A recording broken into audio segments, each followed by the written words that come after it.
Welcome to the Big Success Show. Today, 5 ways to be smart enough to achieve success. Big Success with the Professor and Mary-Lynn. We've been talking about lifelong learning because, you know, Mary-Lynn, I'm yearning for some learning. Jeez. Because it'll help me be earning. I don't know. What other, I can't. I think I'm out of rhymes. Well, this is the 8th show in our 10-post series on lifelong learning that the professor is yearning for. And for this particular show, we wondered, how smart do you have to be to reach big success? And I would say that is big with 2 G's. You better believe it. Hi, I'm George the Professor. And I'm Mary-Lynn. Today's episode is made possible by Linq. Say goodbye to traditional business cards and upgrade to a smart digital card where one tap is all it takes to share your business or yourself with the world. Learn more at bigsuccess.com/Linq, and that's Linq with a Q. Latent intelligence is useless by definition. Theoretical intelligence may help you frame an issue, but it doesn't really go far enough. What drives results is applied intelligence. Applied intelligence. Your password is applied intelligence. What a great game. It was. Password. All right. Let's pull out the professor's whiteboard for 5 ways to be smart enough to achieve success. The password is apply your intelligence to clean out this closet. I think that'd be a smart move. That's more than a password. That's more like the passphrase. Yes, I guess so. All right. So today we're talking about how to, put this applied intelligence to use, right? Yes. With 5 ways to be smart enough to achieve success. Right. Number 1 is you have to be smart enough to apply your intelligence. Yeah, you actually have to do it, right? You have to apply your intelligence. So you can have applied intelligence, but you have to apply the applied intelligence? Exactly right. This whole point really kind of applies to something I'm doing right now. I am learning ASL, American Sign Language. Mm-hmm. And it's one thing to be learning it in the classroom, and it's a whole nother thing to actually have to take that knowledge outside of the classroom and actually sign with people. Mm-hmm. And I'm much more comfortable in the classroom setting for sure. Well, and Mary-Lynn, you're hitting on a major stumbling block for a lot of people, and that's that it's really easy to get all excited about the learning part. Right? Mm-hmm. Learning is actually kind of safe, or can be, compared to the big old world out there, right? Where things don't exactly go like they do in a learning environment. So, you have to trust ourselves, where we have to trust that what we've learned we can apply. Exactly right. And so, the key thing to understand here, the key takeaway from this point is, if it never gets out of the classroom, so to speak, then the time spent learning is actually wasted. Mm. You've got knowledge without any applied knowledge. Oh. Because that applied knowledge is what brings it all together, right? Exactly right. And that's what actually allows you to, that's the final part, really. Well, the final part of your learning is mastering the craft. And one of the ways you master your craft is not only doing it, but it's also teaching others to do it. Like you, Professor. Well, like all of us, right? We all have opportunities to do this. That's true. Some of us just get paid for it too. Right. So right. that's kind of cool. Right. But yeah, one of the best gifts that we can give other people is sharing our wisdom Absolutely. And our knowledge. 5 ways to be smart enough to achieve success. Number 2, you have to be smart enough to use your imagination. Now, I'm no Einstein. And Mary-Lynn, you don't have to shake your head so enthusiastically when I say that. I'm sorry. I'm applying my knowledge. Sorry. Well, if I were Einstein, I might have come up with this wonderful quote, which he did come up with. He said, the true sign of intelligence is not knowledge, but imagination. Wow. I love that quote. Yeah. And who are we to question Einstein? The man who's generally credited with being the most intelligent person in history. And he said that imagination is more important than knowledge. Isn't that something? Well, and I think when we look back at his generation, at his time in the world, you have to say imagination has probably only become more important, and perhaps more important than it ever has been before. Because, it's really kind of the fountain of our creativity. And creativity is a critical skill in today's business world. And here's another great Einstein quote, as if that one wasn't, awesome enough.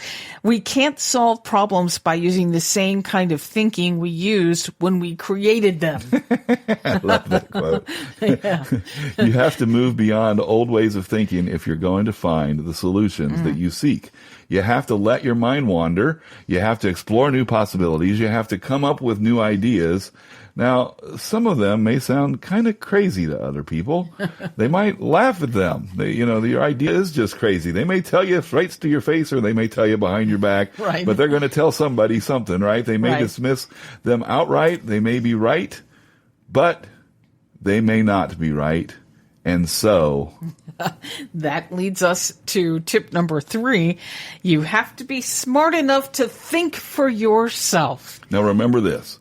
We've said it before, and we're probably going to say it again, because it's so crucial to reaching big success. The solution to the problem that you face only has to work for you, and it only has to work this one time. That is so important because, we can think about instance after instance after instance where it probably wouldn't have worked for anybody else, but it did work in that situation. I could think of an example. Fred DeLuca, who famously started the Subway sandwich chain, he opened his store and it was failing. But what do you do when your business is failing? You hunker down and you try to make it work, right? Nope. You know what he did? He started another business, a second sandwich shop, and that still wasn't succeeding. He opened a third, and now he was advertising 3 stores instead of just one. And the economies of scale kicked in, and all of a sudden he was making money at all 3 stores. It only had to work for him that one time, right. But it worked for him, and we have Subway. And can you imagine anybody that he was telling this idea to, after 2 failed stores, and I'm going to open a third, somebody would be like, Fred, you've lost your marbles. Dude. Yeah, exactly. Right. Exactly. But yeah. But it worked. That's awesome. But, big success is life on your own terms. That's what we've said over and over and over here. And the terms, the words that we use are so important when we're trying to understand the subject. Absolutely. We said that it's productive to look at your life as your enterprise with you as the entrepreneur in charge. Now, one of the terms we hear a lot used in connection with entrepreneurship is innovation. Yeah, that's kind of a sexy term, isn't it? It is. And it definitely has a certain ring to it. It's definitely a positive term.